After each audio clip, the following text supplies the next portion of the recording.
Então, a gente acredita que antes de adotar ou adquirir um cão, você tem que pensar muito bem sobre isso, conversar com os membros da família e ver se um cão vai caber na sua vida e se você vai ter todo o tempo e dedicação que esse cachorro vai precisar, porque a gente não quer nenhum cachorro infeliz nem estressado. A ciência hoje postula que para ter bem-estar, para ter qualidade de vida, a gente tem que ter 4 requisitos básicos cumpridos na vida de um cão. O primeiro deles é a nutrição, o cão tem que estar bem nutrido.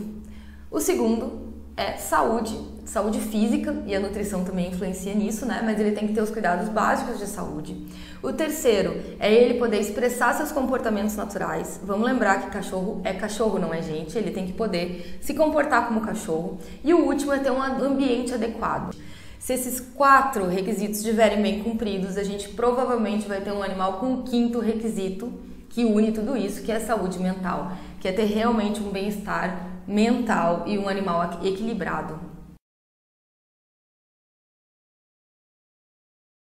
Então, pessoal, uma nutrição adequada em nada tem a ver com a gente ficar dando ração de baixa qualidade ou o resto sobra de comida. Quando a gente fala de alimentação adequada, a gente fala do uso de rações de qualidade, né? Rações que sejam bem balanceadas, com ingredientes de qualidade, ou até mesmo utilizar uma alimentação natural. A ração industrializada, ela pode parecer para um leigo algo sem graça para o animal, mas não é verdade. Quando ela é feita com bons ingredientes, a gente vai ter ali uma palatabilidade, né, que é o gosto da ração, muito bom, e o cachorro costuma aceitar muito bem. Alguns cães são um pouco resistentes, né, principalmente os cães que já se alimentavam de comida antes, mas isso é uma questão de adaptação e geralmente dá super certo. Outra possibilidade é fazer alimentação natural, que é a alimentação feita em casa ou em empresas especializadas, que vai contar com ingredientes frescos, né? Porém, tomem muito cuidado. Se for para fazer alimentação natural, tem que ser balanceado e tem que ser prescrito por um médico veterinário nutrólogo, né? Ele vai fazer a receitinha ali da alimentação conforme as necessidades do seu cão e vai prescrever também os suplementos necessários. Quando a gente fala de saúde, tanto para o animal quanto para o ser humano, a gente sempre diz, é melhor prevenir do que remediar. Isso não só porque a gente vai ficar com um animal mais saudável e mais feliz, mas também por uma questão financeira. Sempre prevenir uma doença é muito mais barato do que tratar essa doença, né? Uma coisa muito importante da gente lembrar é que os cães eles podem transmitir inclusive zoonoses, que são doenças que podem passar dos cães para nós, né? Dos animais para o ser humano. Então a gente sempre vai tentar prevenir essas zoonoses para que a gente tenha uma vida saudável em família. Esses cães hoje convivem dentro das nossas casas com os bebês, com as crianças, né? Muitos dormem inclusive na cama. Então para que a família seja saudável, o cão tem que ser saudável também.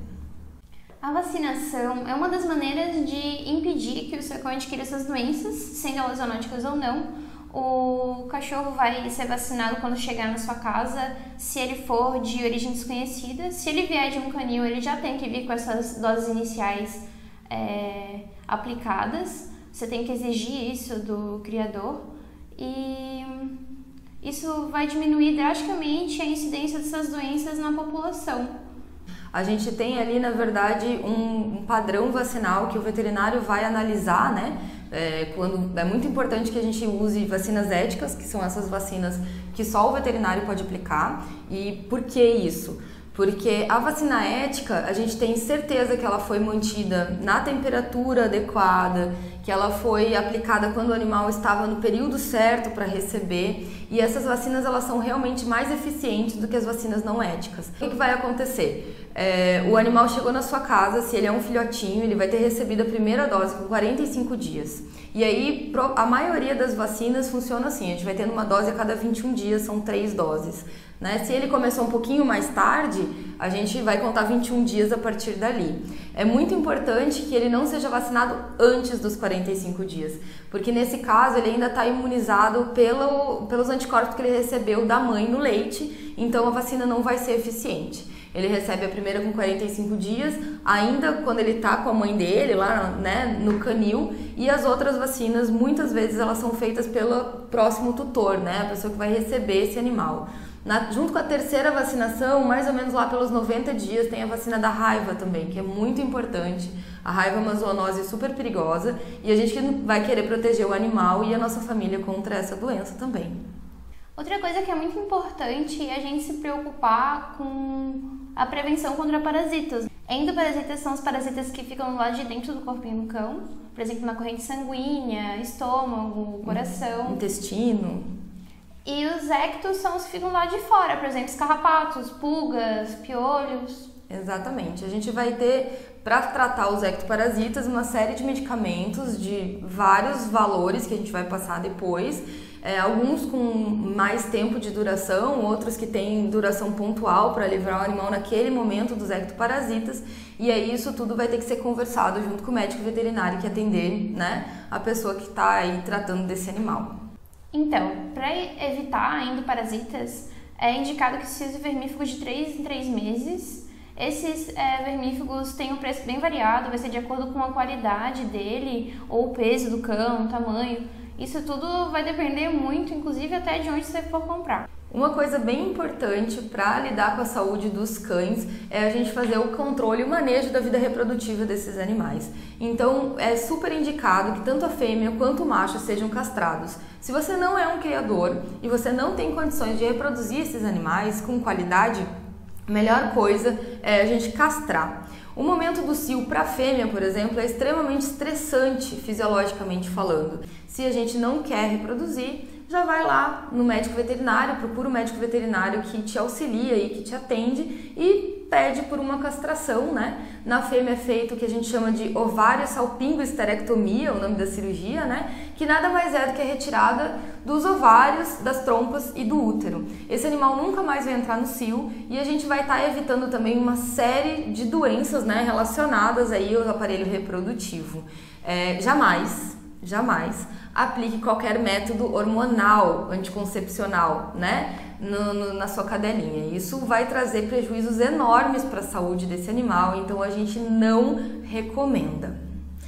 O macho a gente faz uma cirurgia chamada orquiectomia, que a gente retira os testículos, então é uma cirurgia bem simples. E também, como a fêmea evita que ele possa ter algumas enfermidades que acometem o sistema reprodutivo. Além do que, o cachorro macho, quando sente o cheiro de uma fêmea no cio, ele também fica bastante estressado.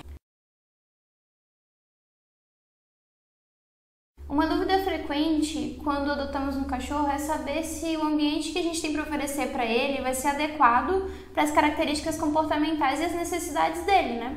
Exatamente. E não quer dizer que o tamanho do animal não se adapte ao espaço. Eu vou explicar melhor.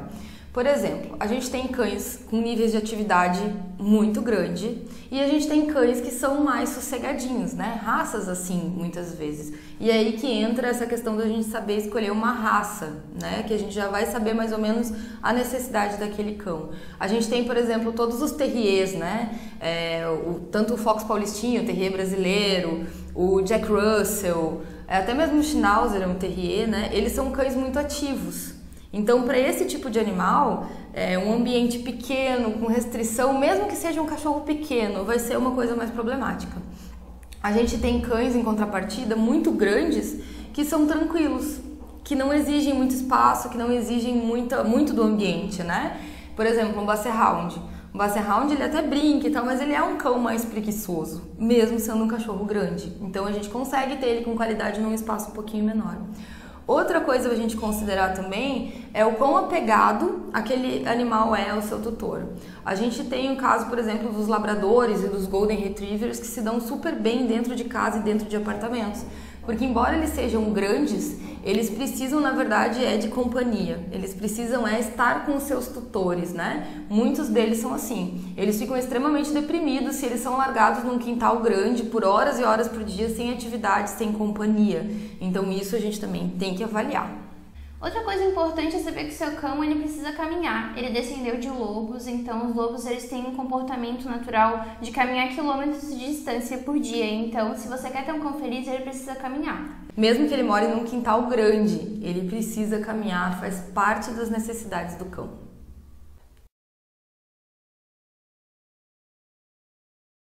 Enriquecimento ambiental é quando você dá ferramentas ou estimula o seu cão a ter o seu comportamento natural. A gente pode fazer isso de diversas formas, né? Então, o cachorro, ele é um cachorro, né? Ele vai ter comportamento de cachorro. O que um cachorro faz? Ele late, ele rói, ele lambe, ele cava, ele anda quilômetros de distância por dia. Coisa de cachorro. A gente não pode esperar que ele goste do que o ser humano gosta, né? Vamos lembrar de não humanizar os nossos cães. Cão não gosta de usar sapatinho. Ele tem um pé extremamente sensível, né? E ele fica muito incomodado. Cão muitas vezes não gosta de usar roupinha, a não ser que seja um cachorro que passa bastante frio e esteja acostumado com ela. O cachorro não se importa com data de aniversário. O cachorro não se importa quanto tu gastou naquela caminha cara de R$300. Para ele, um travesseiro velho, desde que seja confortável e esteja perto do dono, às vezes é muito melhor. Então, vamos lembrar, o cão se importa com outras coisas, ele tem outros tipos de comportamento que são prioridades para ele. Essas ferramentas ou equipamentos que possibilitam o cão expressar melhor o seu comportamento natural, se você não tiver condição financeira de comprar um brinquedo caro, tem vários tutoriais na internet ensinando a fazer. Você só vai ter que dedicar um pouco de tempo e talvez reutilizar alguns materiais que tiver em casa. Exatamente, só tem que lembrar de sempre fazer um brinquedo seguro, né? Que o animal não vá se machucar ou comer alguma parte pequena e passar mal, e supervisionar as brincadeiras. Gente, muito obrigada por terem assistido até o final do vídeo. Se inscrevam no nosso canal, curtam o vídeo e ativem as notificações. E até o próximo vídeo.